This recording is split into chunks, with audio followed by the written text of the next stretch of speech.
Hey, it's Kak, and today we're going to be reading Forbidden Fruit, Chapter 2, Purely Platonic, wow, okay,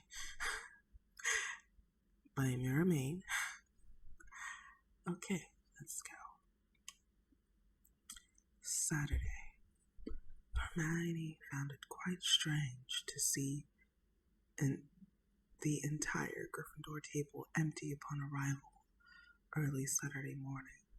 The perks of being the head girl was her private room.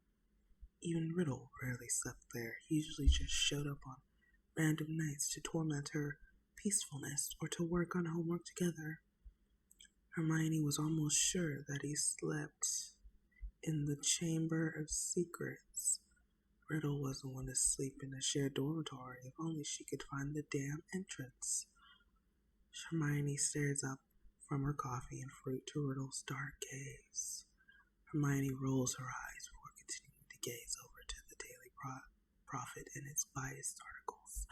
She was starting to worry now. The late risers of Hogwarts were beginning to enter into the Great Hall, and not one single Gryffindor was present. She certainly hoped that they were not nursing hangovers from one of their infamous Gryffindor parties. Yet that doesn't explain why the younger Griffs were missing. Riddle sits down pouring himself a cup of tea. He gazes at the witch's suspicious gaze before staring at her spiral of curls piled on her head in a righteous bun in amusement. "My, Granger, your hair is looking extra lovely today," Riddle says before sipping his tea. Hermione turns the page of her newspaper in no mood for his taunting today. "Riddle, what did your Slytherins do to the Gryffindors?" She stares from her paper with a raised eyebrow. Riddle looks back incredulously. His bright teeth sparkle, and Hermione finds herself recalling last night's encounter with clenched thighs. "My, Miss Granger, why would you expect I know anything about our school's choice of nighttime activities? I think the head boy and head girl should be able to trust each other, no? And to think I came bearing gifts."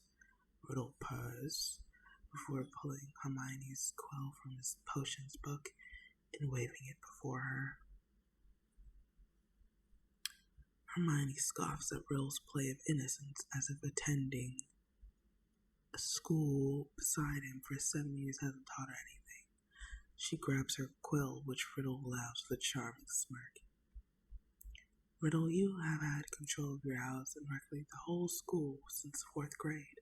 Let's not pretend that this and everything that happens in it isn't somehow hissed into your ear." She raised her hands in a mocking manner of Riddle's monologue last night. Riddle raises his eyebrow at her cheek before grabbing his cup. "Yes, well, I must allow my subjects a few freedoms, unimportant to my agenda, you see. Besides, I gave them specific commands that they followed, so I'm satisfied," Riddle says before staring hungrily at the witch before him. She was biting her lip and killing curiosity. "What commands?" she finally asks. Riddle plucks a ripe blueberry from Hermione's plate before popping the berry into his mouth with a smile.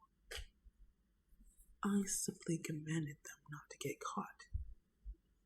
And do not lay a finger on what I consider mine," Riddle says cryptically with a look of hunger etched upon his gorgeous face. Hermione found herself puzzled at the Slytherin heir's vague answer.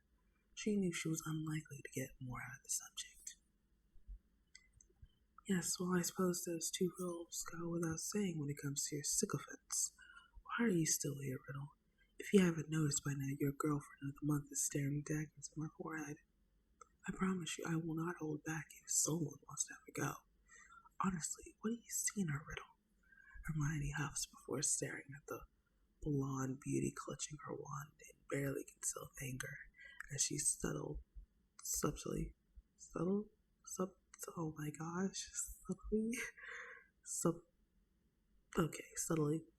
pouted and flicked her hair to catch her boyfriend's attention.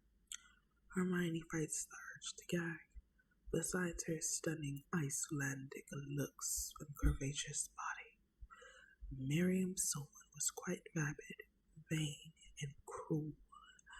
Riddle turns toward his house's table to observe a simpering Miriam as she tried her hardest to seduce the heir several tables away.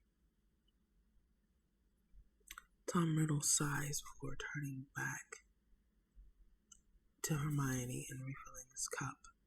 Miss Solon's blood will serve my future purposes, and despite all the unnecessary theatrics, she knows her place. Hermione watches as Solon and the Rosier twins hurry to the bathroom, upon which a fit of angered tears. Riddle, using her solely for her prominent bloodline is simply wrong. Only you realize that your intellect and charisma alone would carry you. Imagine being Prime Minister of Magic in 10 years top, simply off merit alone. Hermione stares in Riddle's eyes with excitement before following his own case towards their conjoined hands. Hermione quickly returns her hands to her lap with a heated face. She was so embarrassed at her burst of passionate emotion. The handsome wizard before her stares at his hands before rising and saying, "Why wait 10 years when I can have everything I desire within a third of that time? You should consider letting go of your moral grounding, Miss Granger, even just once to experience a sliver of power.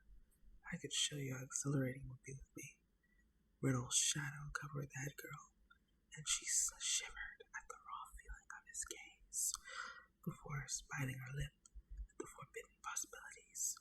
Hermione shakes the taboo ideas from her mind. "Are you asking me out, Riddle?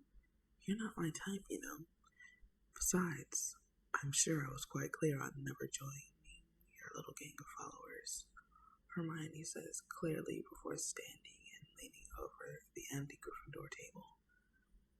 Tom Riddle's emerald eyes flick over the leggy lioness before him. "Miss Granger, we both know that's a lie. I would head to the hospital wing. I'm sure the two idiots need you." Riddle bows slightly before turning towards his table. "Which part is a lie? You not being my type or never joining you?" Hermione instantly regrets asking upon taking the head boy's mischievous smile. "Both, Miss Granger," Riddle says softly before sauntering towards his circle of loyal followers. Hermione shivers as she stands in place, her mind running rapidly over the peculiarity of Riddle's behavior this year. Sure, the two have always had a connection, from budding academic rivalry to seventh-year academic partners. Sure, Riddle enjoyed verbally tormenting her. However, she knew how dark Tom Riddle could be. She heard and seen enough of the after effects to know Riddle was vicious once crossed. Yet the only side Hermione experienced was Riddle's elegant sophistication, alongside his stark bluntness, of course. Honestly, Hermione stopped analyzing their relationship years ago. She figured Riddle valued Hermione for her intelligence and fiery demeanor. She wasn't one to back down from anyone, something the two both found out their first year. Hermione found she enjoyed Riddle's company at times as well. Not that she would ever admit that to the smug snake. She already got enough from Harry and Ron and the entire female population of Hogwarts about Riddle and their platonic relationship. "Barely platonic," Hermione mutters before grabbing her backpack and heading towards the hospital wing. She was sure whatever the Slytherins planned was of nefarious content. Hermione internally groaned at the sure retaliations her rowdy house will be sure to enact. There goes her plan to keep the school rivalries solely on the Quidditch pitch. And so this chapter is done. This channel sets chill vibes all day, every day. So stay